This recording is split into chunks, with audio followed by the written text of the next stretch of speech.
ఏకదళ బీజ వేరు యొక్క అంతర్నిర్మాణాన్ని పరిశీలిస్తున్నాం. ఏకదళ బీజ వేరు యొక్క అంతర్నిర్మాణం లోపల మనకి ప్రస్ఫుటంగా కనిపించేటువంటి భాగాలు మనకి 3 కనిపిస్తున్నాయి ప్రధానంగా. మొదటిది వచ్చేసి మనకి బాహ్య చర్మము, మొదటి భాగం వచ్చేసి బాహ్య చర్మము, రెండవ భాగం వచ్చేసి మనకి వల్కలము, మూడవది వచ్చేసి ఏంటంటే మనకి ప్రసరణ స్తంభము అని చెప్పేసి మనకి ప్రధానంగా మనకి 3 భాగాలు కనిపిస్తున్నాయి. మొదటిది వచ్చి అంటే ఏకదళ బీజ వేరు యొక్క అంతర్నిర్మాణాన్ని పరిశీలించినప్పుడు మనకి ప్రధానంగా మనకి కనిపించేటువంటి భాగాలు 3. ఒకటి బాహ్య చర్మము, రెండవది వల్కలము, మూడవది వచ్చేసి ప్రసరణ స్తంభము అని చెప్పేసి ప్రధానంగా మనకి 3 భాగాలు కనిపిస్తున్నాయి.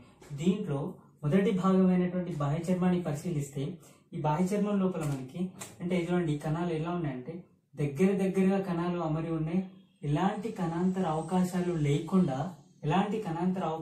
లేకుండా సజీవ కణజాలం చేత ఏర్పడినటువంటి ఏక కణయుత ఒకే వరుస లోపల ఉండేటువంటి ఈ వరుసని ఏం చెప్తామంటే మనం బాహ్య చర్మము అని చెప్తాం. అయితే ఈ బాహ్య చర్మం లోపల మనకి అంటే బాహ్య చర్మాన్ని ఆవరిస్తూ వెలుపల వైపు మనకి ఔబాసిని పొర అనేటువంటిది ఉండట్లేదు. బాహ్య చర్మాన్ని ఆవరిస్తూ మనకి ఏకదళ బీజం యొక్క వేరుని పరిశీలించినప్పుడు మనకి ఔబాసిని పొర అనేటువంటిది కనిపించట్లేదు. అదేవిధంగా మనకి పత్రరంధ్రాలు అనేటువంటివి కూడా కనిపించట్లేదు. ఇక్కడ మనకి ఏం కనిపిస్తుంది అంటే మనకి ఈ బాహ్య చర్మం ఏదైతే ఉందో అంటే ఏకకణ వరుస లోపల ఏకకణయుత సజీవ కణజాలం చేత నిర్మితమైనటువంటి వరుస ఉంటుంది. ఈ వరుసని బాహ్య చర్మము అని చెప్పేసి అంటున్నాం. ఈ బాహ్య చర్మం నుంచి అక్కడక్కడ కొన్ని ప్రత్యేకమైనటువంటి కణాలు అనేటువంటివి ఉంటున్నాయి, బాహ్య చర్మ కణాలు. ఈ బాహ్య చర్మ కణాలు ఏవైతే ఉంటున్నాయో ఈ కణాలు వేటిని ఏర్పరుస్తున్నాయి అంటే మనకి మూలకేశాలను ఏర్పరుస్తున్నాయి. సో ఈ విధంగా మూలకేశాలను ఏర్పరిచేటువంటి ఈ బాహ్య చర్మం ప్రత్యేక కణాలను ఏం చెప్తున్నాం అంటే మనం రోమకోరకాలు అని చెప్పేసి చెప్తున్నాం. అంటే చూడండి ఇక్కడ మనకి బాహ్య చర్మ కణం ఈ వరుస లోపల ఉండేటువంటి కొన్ని ప్రత్యేకమైనటువంటి కణాలు ఏం చేస్తున్నాయంటే మనకి మూలకేశాలను ఏర్పరుస్తున్నాయి. ఈ మూలకేశాలు ఇవి కూడా ఎట్లా ఉంటున్నాయంటే ఏకకణయుతమైనటువంటి కేశాలు అనేటువంటి ఏర్పడుతున్నాయి. వీటిని మూలకేశాలు అని చెప్పేసి అంటున్నాం. ఈ మూలకేశాలు మృత్తికతో ప్రత్యక్ష సంబంధాన్ని కలిగి ఉంటుంది. మృత్తికతో ప్రత్యక్ష సంబంధాన్ని కలిగి ఉండి మృత్తిక లోపల ఉండేటువంటి నీటిని శోషించుకుంటున్నాయి, నీటిని గ్రహిస్తున్నాయి. గ్రహించేవి ఏవి అంటే మనకి మూలకేశాలు. సో ఈ విధంగా మూలకేశాలు గ్రహించినటువంటి నీరు అనేటువంటిది బాహ్య చర్మ కణాలకి చేరడం జరుగుతుంది. ఇది ఏంటంటే మనకి బాహ్య చర్మం. అయితే ఇక్కడ కేశాలు ఏర్పడుతున్నాయి కాబట్టి బాహ్య చర్మ కణాల నుంచి కేశాలు ఏర్పడుతున్నాయి కాబట్టి దీన్ని కేశధారి స్తరము అని చెప్పేసి కూడా అంటున్నాం. మనం ఏమంటామంటే మనం కేశధారి స్తరము అని చెప్పేసి అంటున్నాం. బాహ్య చర్మాన్ని మళ్ళీ పరిశీలిస్తే మనం ఒకటే వరుస లోపల ఉంటుంది, కణాలు దగ్గరగా అమరి ఉన్నాయి. ఎలాంటి కణాంతర అవకాశాలు అనేటువంటివి కనిపించట్లేదు, ఔబాసిని పొర ఉండట్లేదు, అదేవిధంగా పత్రరంధ్రాలు అనేటువంటివి ఉండట్లేదు. సో ఈ విధంగా అక్కడక్కడ కొన్ని ప్రత్యేకమైనటువంటి కణాలు అనేటువంటివి ఉన్నాయి. వీటిని ట్రైకోబ్లాస్ట్ లేదా రోమకోరకాలు అని చెప్పేసి అంటున్నాం. ఈ రోమకోరకాల నుంచి మనకి ఏం ఏర్పడుతున్నాయి అంటే మూలకేశాలు అనేటువంటివి ఏర్పడుతున్నాయి. ఈ మూలకేశాలు ఏం చేస్తున్నాయంటే నీటిని మనకి మృత్తిక నుంచి గ్రహించడం లోపల ఇవి ప్రముఖ పాత్ర వహిస్తున్నాయి. ఏవంటే మూలకేశాలు. నెక్స్ట్ రెండవ పార్ట్ ని తీసుకుంటే మనం వల్కలం వచ్చేసి చూడండి బాహ్య చర్మానికి నాళికాపుంజానికి, బాహ్య చర్మము మరియు నాళికాపుంజానికి అంటే ప్రసరణ స్తంభము బాహ్య చర్మానికి మధ్య లోపల పెద్దగా ఉండేటువంటి పెద్ద పరిమాణం లోపల అనేక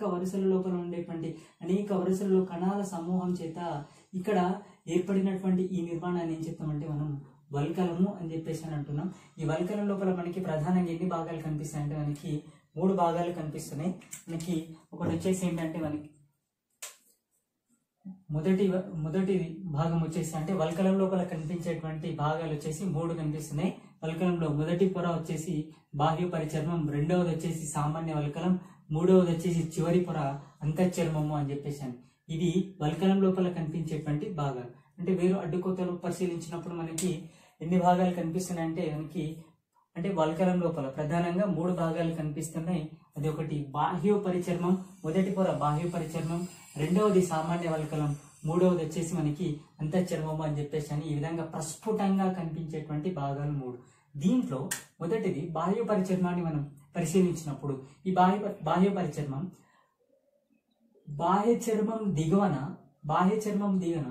1 నుంచి 3 వరుసల లోపల చూడండి 1 2 3 1 నుంచి 3 వరుసల లోపల మనకి ఎలాంటి కణాంతర అవకాశాలు లేకుండా ఇక్కడ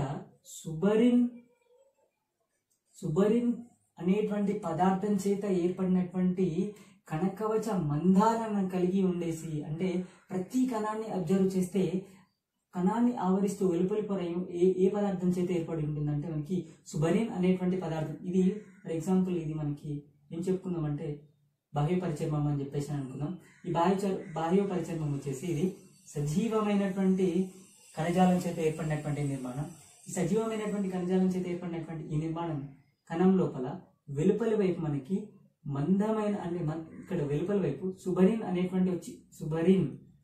అనే పదార్థం వచ్చి చేరుతుంది. ఈ వెలుపల వైపు ఉండేటువంటి ఈ కవచాన్ని ఏమంటున్నామంటే కణ కవచము అని చెప్పేసి అని అంటున్నాం. ఈ కణ కవచం లోపలికి సుబరిన్ అనేటువంటి పదార్థం చేరడం వల్ల ఈ మొత్తం ఈ కవచాలన్నీ కూడా ఏ విధంగా మారుతున్నాయి అంటే మనకి దృఢంగా మందంగా మారుతున్నాయి. సో ఈ విధంగా దృఢంగా మందంగా మారినటువంటి 1 నుంచి 3 వరుసల లోపల ఉండేటువంటి ఈ పొరను ఏం చెప్తున్నామంటే మనం బాహ్యోపరిచర్మము అని చెప్పేసి చెప్తున్నాం. ఏమంటున్నామంటే మనం బాహ్యోపరిచర్మం. ఈ బాహ్యోపరిచర్మం ముదిరినటువంటి వేర్లలో బాహ్య చర్మం నశించిపోయినప్పుడు ఈ బాహ్య చర్మం అనేటువంటిది నశించిపోయినప్పుడు ఏమైతుందంటే ఈ బాహ్యోపరిచర్మం ముదిరినటువంటి వేర్ల లోపల మనకి రక్షణ పొరలాగా ఉంటుంది. దేంట్లో అంటే మనకి ముదిరినటువంటి వేర్ల లోపల అంటే బాహ్య చర్మం ఒకవేళ నశించిపోయింది అనుకోండి, ఆ ప్రదేశం లోపలికి మనకి బాహ్య పరిచర్మం అనేటువంటిది వచ్చి చేరడం జరుగుతుంది. ఈ బాహ్య పరిచర్మం ఏం చేస్తా అంటే ఇక్కడ చూడండి, బాహ్య పరిచర్మం సుబరిన్ అనేటువంటి పదార్థం ఉండడం చేత ప్రతి కణం కూడా ఏ విధంగా మారుతుందంటే మనకి దృఢంగా మారుతుంది. సో ఈ విధంగా దృఢంగా మారడం వల్ల ఈ వరుస మందంగా దృఢంగా మారి ఎలాంటి కణాంతర అవకాశాలు లేకుండా మనకి ఏం చేస్తుందంటే దిగువన ఉండేటువంటి సామాన్య వల్కలం కావచ్చు, అంతఃచర్మ కణాలు కావచ్చు, ప్రసరణ స్తంభానికి మనకి రక్షణని కలిగించేటువంటిది ఏంటంటే బాహ్య పరిచర్మం.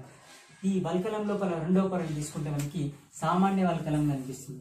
ఈ సామాన్య వల్కలాన్ని పరిశీలిస్తే అంటే మిగిలినటువంటి వల్కలం లోపల అతి పెద్ద భాగమైనటువంటిది ఏంటంటే మనకి సామాన్య వల్కలం బాహ్య పరిచర్మం అంతఃచర్మానికి మధ్య లోపల ఉండేటువంటి వల్కలాన్ని ఏం చెప్తున్నామంటే మనం సామాన్య వల్కలం అని చెప్పేసి అంటున్నాం.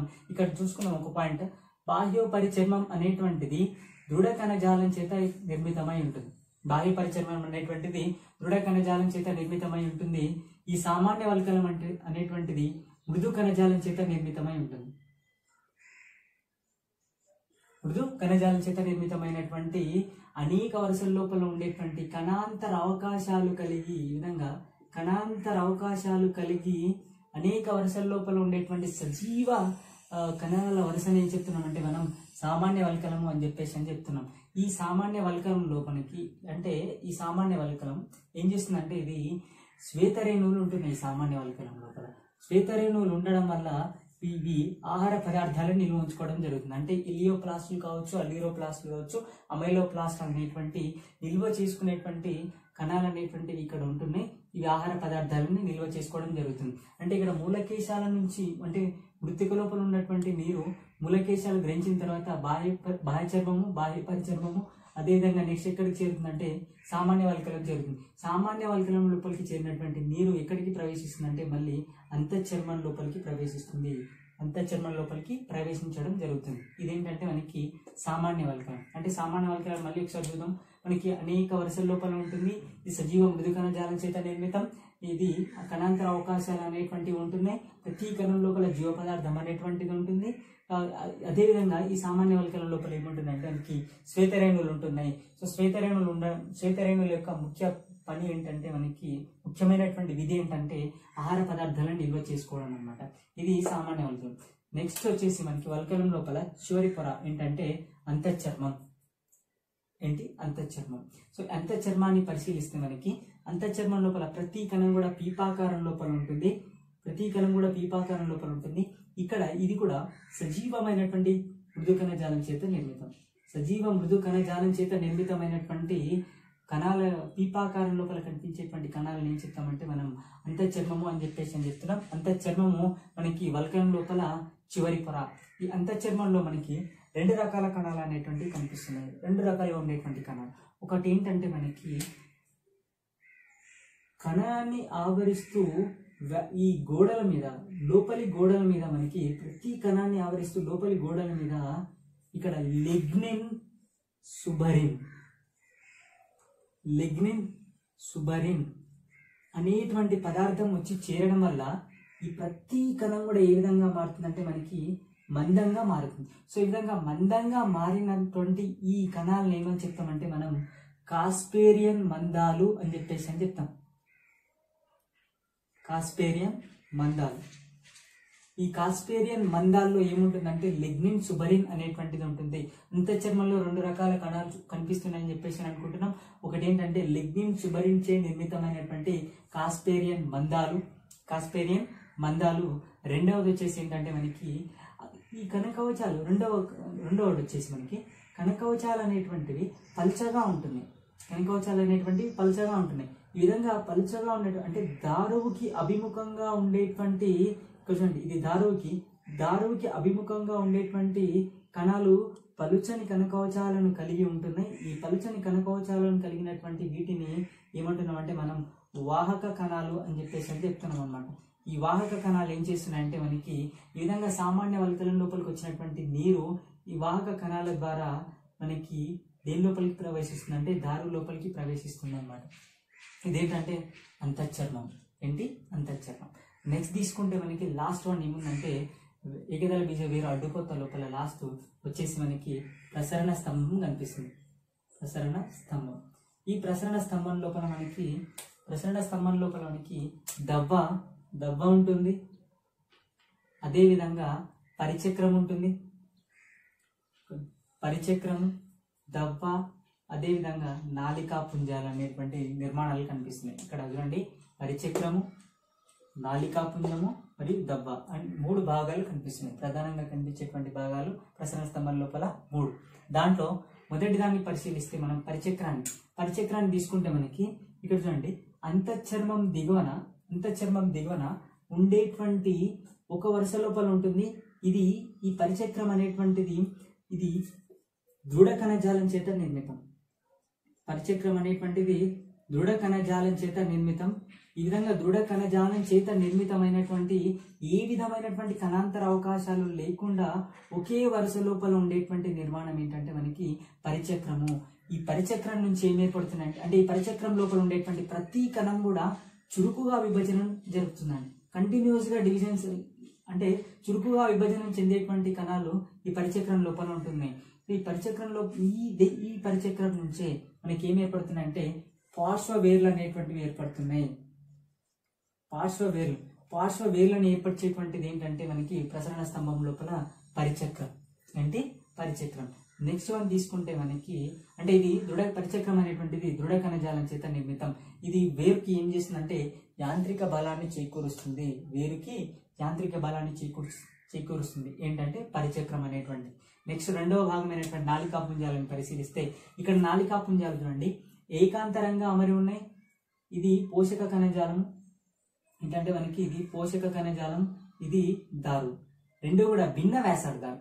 ఇది ఒక వ్యాసార్థం మీద ఉంది, ఇది ఒక అంటే భిన్న వ్యాసార్థాలు ఏకాంతరంగా అమరి ఉన్నాయి. కాబట్టి ఈ విధమైనటువంటి అమరికను ఏం చెప్తామంటే మనం కేంద్రీకృత అమరిక అని చెప్తున్నాం. ఎందుకు కేంద్రీకృత అమరిక అంటున్నాం అంటే అనాల్సి వస్తుందంటే భిన్న వ్యాసార్థాలు, పోషక కణజాలం ఒక వ్యాసార్థం మీద ఉంది, దారు ఒక వ్యాసార్థం మీద ఉంది. భిన్న వ్యాసార్థాల మీద ఏకాంతరంగా అమరి ఉండేటువంటి నాలికా పుంజాలు అనేటువంటి కనిపిస్తున్నాయి.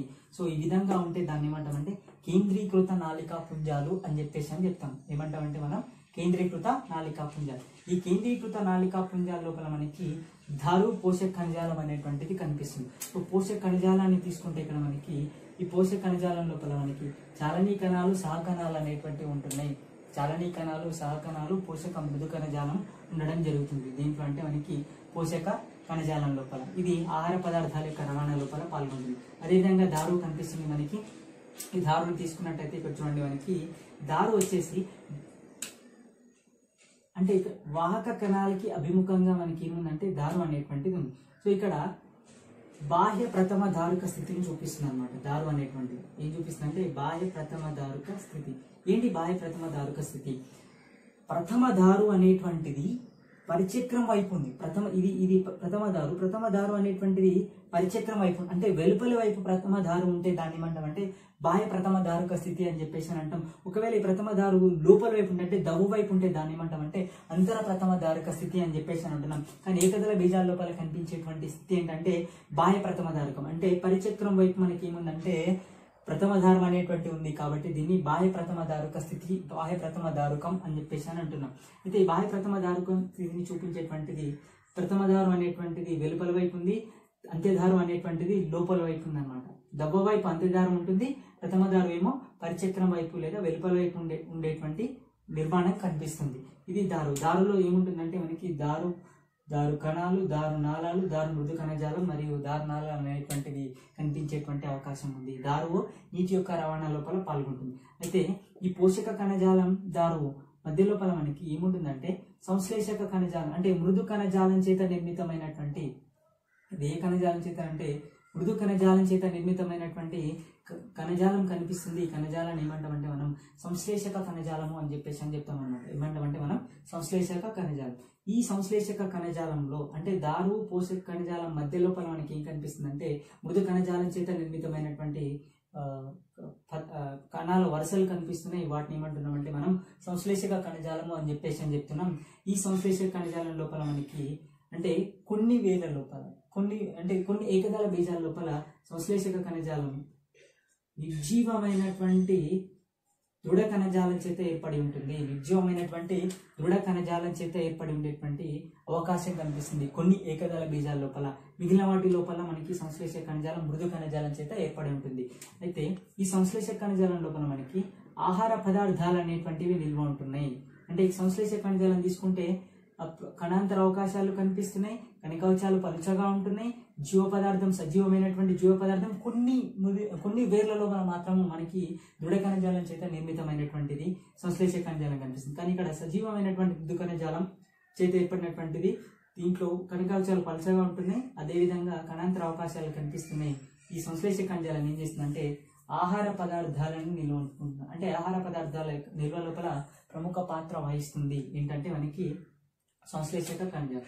చివరిగా తీసుకుంటే మనకి దవ్వను పరిశీలిస్తే పెద్దగా కనిపిస్తుంది. ఏకదళ బీజాల లోపల మనకి పెద్ద పరిమాణం లోపల మధ్య భాగం లోపల ఉండేటువంటి నిర్మాణాన్ని సజీవ మృదు కణజాలం చేత నిర్మితమైనటువంటి కణాంతర అవకాశాలు కలిగినటువంటి నిర్మాణాన్ని ఏం చెప్తామంటే మనం దవ్వ అని చెప్తాము. ఈ దవ్వ లోపల మనకి అంటే ఏం నిల్వ ఉంటుందంటే నీరు అనేటువంటిది నిల్వ ఉండేటువంటి అవకాశం ఉంటుంది. కొన్నింటి లోపల మనకి దవ్వ మనకి దృఢ కణజాలం చేత కణాలు అనేటువంటివి నిర్మితమై ఉంటున్నాయి. సో ఈ విధంగా పరిశీలిస్తే మనకి ఈ ఏకదళ బీజాల లోపల మనకి కాండం అనేటువంటిది చాలా అంటే సన్నగా ఉండేటువంటి అవకాశం కనిపిస్తుంది, పలుచగా ఉండేటువంటి అవకాశం కనిపిస్తుంది. ఎందుకు అంటే ఇక్కడ దీంట్లో మనకి సెకండరీ గ్రోత్ అనేటువంటిది జరగట్లేదు. సెకండరీ గ్రోత్ జరగకపోయినా, మనకి ద్వితీయ వృద్ధి జరగకపోయినా కూడా మనకి ఇక్కడ ఆ కాండం అనేటువంటి దృఢంగా ఉంటుంది, వేర్ అనేటువంటి దృఢంగా ఉంటుంది. ఎందుకు అంటే మనకి ఇక్కడ చూస్తే దవ్వ దృఢ కణజాలం చేత నిర్మితమై ఉంటుంది, సంశ్లేషక కణజాలం కూడా దృఢ కణజాలం చేత నిర్మితమై ఉంటుంది, పరిచక్రం కూడా దృఢ కణజాలం చేత నిర్మితమై ఉండడం వల్ల మనకి ఇవన్నీ కూడా ఏం చేస్తున్నాయంటే మనకి వేరుకి యాంత్రిక బలాన్ని చేకూరుస్తున్నాయి. సో యాంత్రిక బలాన్ని చేకూర్చడం వల్ల వేరు అనేటువంటి దృఢంగా ఉండేటువంటి అవకాశం అంటే కనిపిస్తుంది అనమాట. దేంతో కంపేర్ చేస్తుంది అంటే ద్విదళ బీజాల్లో సెకండరీ గ్రోత్ జరుగుతుంది కాబట్టి అక్కడ దృఢంగా ఉండేటువంటి అవకాశం ఉంది. కానీ ఇక్కడ ఏకదళ బీజాల లోపల మనకి జరగట్లేదు. కాబట్టి ఎందుకు జరగట్లేదు అంటే ఇక్కడ మనకి విభాజక కణావళి అనేటువంటిది ఉండట్లేదు నాళికా పుంజాల లోపల. కాబట్టి వీటిని సమృద్ధ రకానికి చెందినటువంటి నాళికా పుంజాలు అని చెప్పాము. సో ఇక అందుకే విభాజక కణావళి లేదు కాబట్టి ఇక్కడ మనకి ఏం జరగట్లేదు అంటే సెకండరీ గ్రోత్ అనేటువంటిది జరగట్లేదు. ఇక్కడ ఈ నాళికా పుంజాలు అనేటువంటివి 6 కంటే ఎక్కువగా కనిపిస్తున్నాయి. ఏకదళ బీజాల లోపల మనకి వేరులో పరిశీలిస్తే 6 కంటే ఎక్కువగా కనిపిస్తున్నాయి నాళికా పుంజాలు అనేటువంటివి. కాబట్టి ఈ విధమైనటువంటి స్థితిని ఏమంటామంటే బహుప్రథమ దారుక స్థితి అని చెప్తాం అనమాట. ఏమంటామంటే బహుప్రథమ దారుక స్థితి. ఇది ఏంటంటే ఏకదళ బీజం వేరు యొక్క అడ్డుకోత. Thank you.